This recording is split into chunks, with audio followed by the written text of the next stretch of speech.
One of the concepts that I would genuinely like to trademark is that never ever try to upgrade your partners. Yes, you heard me right. Never ever try to fix them, never ever try to push them, and never ever try to shape them into a person you believe they could be. Trust me, I did this a million times and you guys won't believe me, but I have literally made resumes for my exes, and the amount of times I motivated them to level up, to dream bigger, to do more with their lives is just insane. And eventually, I realized one thing, that you actually can never pour ambition into someone who just doesn't carry it naturally. I mean, whatever water you pour into that plant, it simply just gets drained away.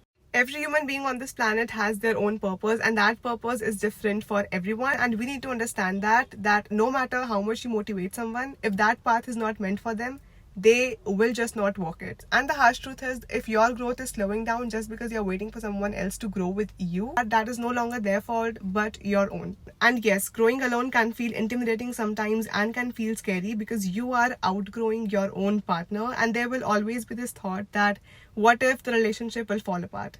You need to understand this one thing, that if the relationship is actually built on strong foundation, it will just grow with both of you and will evolve. But if it's never meant to evolve, it has to fall apart someday or the other. So don't hold yourself back and slow down your own growth process, and don't force alignment where it just not exists. You ultimately have to move forward because your purpose deserves motion and not hesitation.